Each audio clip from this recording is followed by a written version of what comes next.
গলিতে যত হক্কানি ওলি আল্লাহ আছেন, সত্যিকারের শরীয়ত তরিকত ধরে রেখেছেন, তাদের প্রত্যেকের দোয়ায় আল্লাহ আমাকে কালিমাতুল হক বলার তৌফিক দান করুক, আমিন।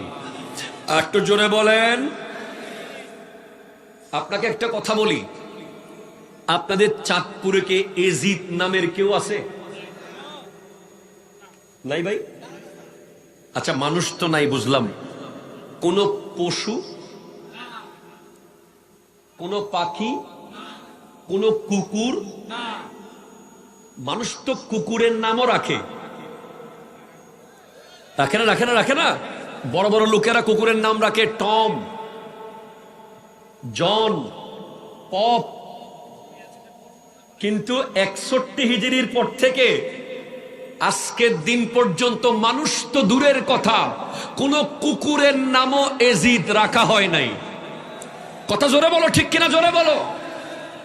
যারা এজিদকে রহমতুল্লাহ আলাই বলে, যারা এজিদকে ভালোবাসে, এজিদের মুহররম মাস সামনে আসতেছে, মুহররম মাস আসলে যারা এজিদের প্রশংসায় লিপ্ত হয়, তাদেরকে প্রথমে বলবেন, আগে পারলে তোমার নাতি, পতি, পোলা কারো নাম এজিদ রাখো। ঠিক কিনা বলেন? আচ্ছা, এজিদ নাম রাখা যে হারাম, নিষিদ্ধ, এ ধরনের কোন আয়াত কি দেখেছেন? কোন হাদিস কি পেয়েছেন? পান নাই। এটা অটোমেটিক আসমানি সিদ্ধান্তে। 61 হিজরির আগে এজিদ নামে অনেক ব্যক্তি ছিল, সাহাবা ছিল, হাদিসের রাবিদের মধ্যে এজিদ আছে।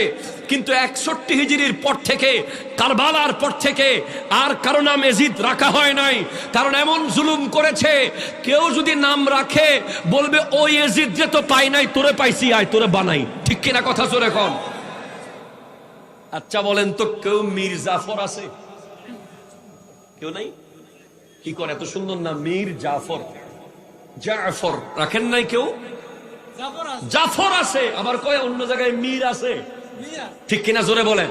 মীর বাড়ি, মীর এলাকা, মীর অমুক। জাফর আলাদা, মীর আলাদা, কিন্তু একসাথে মীর জাফর কেউ রাখে নাই। যদি কেউ রাখে, তারে পাইলে কইব, আয় নবাব সিরাজউদ্দৌলার প্রতিশোধটা লইয়া লই। ঠিক কিনা? কথা কর। নাম রাখে নাই। নাম অত্যন্ত মূল্যবান জিনিস। তো সেখানে কোরবানির পশুর নাম রাখছো তুমি ডোনাল্ড ট্রাম্প। গত বছর রেখেছিল নায়িকার নামে, আমরা প্রতিবাদ করেছি। কিন্তু দুঃখের বিষয়, আমাদের বাংলাদেশে ইসলামের অনেক বড় বড় দল আছে। ঠিক কিনা? জোরে কথা বলেন। আমরা